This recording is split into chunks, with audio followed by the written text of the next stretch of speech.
안녕하세요. 반갑습니다. 오늘은 돈의 개념에 대해서 말씀을 드리려고 하는데요. 제가 생각하는 돈은 크게 세 가지로 나뉘어요. 돈의 개념이. 첫 번째로 지난번에 말씀드렸던 소득, 그리고 두 번째는 지출, 그리고 나머지 한 개가 바로 빚입니다.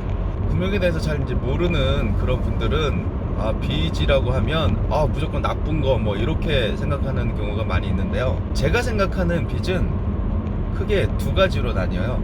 첫 번째는 여러분들이 그리고 모든 사람들이 일반적으로 생각하는 아주 나쁘고 절대 써서는 안 되는 그런 나쁜 빚이 있고요. 또 하나는 내 친구처럼 나를 도와주고 착하고 고마운 빚이 있어요. 무슨 사금융 광고하는 것 같죠?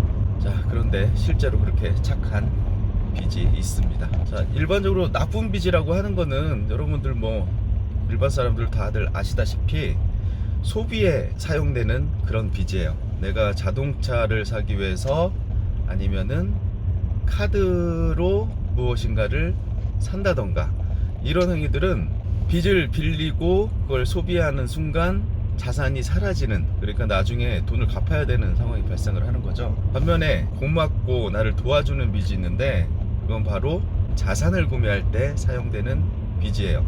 지난 시간에 그 지출도 좋은 지출과 나쁜 지출이 있다라고 말씀을 드렸는데, 좋은 지출은 자산을 구매하는 것, 그리고 나쁜 지출은 소비해서 사라지게 하는 것, 이렇게 말씀을 드렸잖아요. 빚도 마찬가지예요. 그 소비를 통해서 사라지게 하는 그런 빚은 나쁜 빚이고요.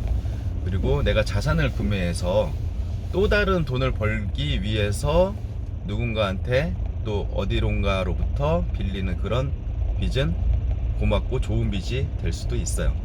예를 들면 내가 이제 식당을 개업을 했어요. 내가 요리도 하고 그리고 서빙도 하고 청소도 하고 모든 걸 다 혼자서 했어요. 그랬더니 월 100만 원의 어떤 소득이 발생을 했어요. 자, 근데 사람들이 뭐 더 많이 와요. 이렇게 사람들이 많이 오는데 나 혼자서는 너무 힘든 거예요. 그러면 어떻게 하겠어요? 사람들을 그만 받겠죠. 그렇다면 이 사람의 소득은 100만 원에서 멈춰지게 되겠죠. 근데 이렇게 하는 바보들은 없죠. 어떻게 하나요? 직원을 구하죠. 나를 도와줄 사람들, 주방장, 그리고 또 서빙하는 분. 이렇게 되면은 더 많은 손님을 받을 수도 있고, 그러니까 100만 원이었던 소득을 200만 원, 300만 원 이렇게 늘릴 수 있는 구조가 나오겠죠. 마찬가지입니다.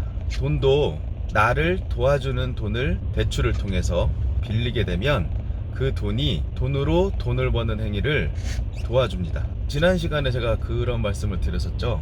돈이 돈을 버는 어떤 행위를 해야 경제적 자유를 달성하는데 보다 빨리 할 수 있는 원동력이 된다라고 말씀을 드리면서, 내 돈이 다른 사람의 돈보다 더 스마트하고 효율적으로 더 많은 돈을 벌 수 있게 하려면 돈을 교육을 시켜야 된다, 이런 말씀을 드렸었는데, 돈한테 교육을 시킬 수는 없으니까 내가 스스로 공부를 해야 된다, 이런 얘기를 했잖아요.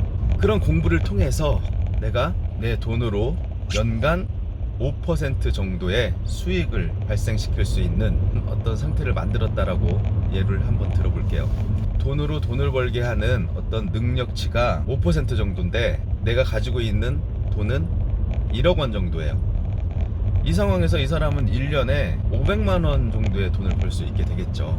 그런데 1년에 500만 원으로는 경제적 자유를 달성할 수는 없기 때문에 이 사람이 고민을 하게 되겠죠. 나는 돈이 1년에 한 5%의 돈을 벌게 하는 그런 능력은 있는데, 내 돈이 좀 더 많았으면 더 많은 돈을 벌었을 텐데, 내가 가게를 했는데 직원들이 더 많으면 더 많은 돈을 벌었을 텐데 하는 생각하고 똑같은 생각이죠. 예를 들어서 10억 원을 빌렸다라고 가정을 해보면요, 이 사람의 능력치는 똑같을 거 아니에요. 1년에 5%를 벌 수 있는 능력은 변하지는 않았을 테니까 1억 원으로는 500만 원을 벌 수 있었던 이 사람이 은행에서 빌려준 고마운 빚 덕분에 10억 원으로는 1년에 5천만 원을 벌 수 있겠다라는 생각을 할 수가 있는 거예요. 그러니까 경제적 자유를 달성하기 위해서 가장 좋은 게 돈으로 돈을 벌게 하는 행위라는 거를 알게 됐어요. 자, 열심히 공부를 해서 진짜 1년에 5% 정도의 돈은 항상 벌 수 있는 구조를 만들었어요. 이제 남은 일은 10억 원만 있으면 되는 거예요. 뭐 돈을 모으거나 더 노동력을 제공하거나 이럴 필요도 없는 거죠. 10억 원만 있으면 5천만 원의 돈을 1년 동안 만들어낼 수 있는 상황을 만들게 되는 거예요. 자, 여러분들 5% 정도의 수익을 발생시킬 수 있는 능력만 키우시면 은행에서 10억 원을 빌린 다음 경제적 자유를 당장이라도 얻으실 수 있는 겁니다. 그런데 여기서 약간의 한 가지 문제가 남게 되죠. 돈을 빌릴 때는 돈이 필요해요. 이렇게 정리하면 되겠네요. 약간 이제 장난스러운 말처럼 보이겠지만 좀 라임을 줘서 얘기를 하면, 돈으로 돈을 벌기 위해서 돈을 빌릴 때는 돈이 필요하다. 예, 돈을 빌릴 때 돈이 필요하다라는 얘기는 바로 이자를 얘기를 해요. 누가 돈을 그냥 공짜로 빌려주지는 않죠. 은행 같은 경우에는 대출이라는 형태로 돈을 빌려주고요. 그리고 이자라는 형태로 비용을 부과를 하죠. 내가 돈을 빌리는데 그 비용이 연간 3% 정도다 라고 가정을 해볼게요. 10억 원만 있으면 내가 1년에 5%, 즉 5천만 원 정도의 돈을 벌 수 있다라고 계획을 하고 은행에서 10억 원을 빌렸는데 3%의 비용이 발생을 해요. 결국 이 얘기는 어떻게 되냐면은, 내가 5천만 원을 벌 수 있지만 비용은 3천만 원이 발생한다는 걸 의미하죠. 결국 내 소득은 2천만 원이 되는 거죠. 자, 2천만 원으로는 경제적 자유를 달성하는데 나는 뭐 이것도 하고 싶고 저것도 하고 싶은데 그 정도로는 좀 힘들겠다 라고 하는 사람은 두 가지의 선택을 또 할 수 있겠죠. 첫 번째, 내 돈한테 더 많은 돈을 벌게 하는 방법이 있어요. 내가 5% 정도의 돈으로 돈을 벌 수 있는 능력이 있었는데 그것을 만약에 10%로 늘렸다라고 가정을 해볼게요. 자, 비용은 고정이 돼 있죠. 은행에서 10억 원을 빌리는데 3천만 원의 돈이 필요하고, 그리고 나는 그 10억 원으로 1억 원의 돈을 만들 수 있는 능력이 있다. 자, 이 사람의 연간 소득은 7천만 원이 되는 거죠. 경제적 자유를 지금 당장이라도 달성할 수 있겠죠. 이 정도면. 근데 돈으로 돈을 벌게 하는 그런 능력이 그렇게 쉽게 발전할 수는 없을 거 아니에요. 다행히도 또 한 가지 방법이 있어요. 돈을 더 많이 빌리는 거죠.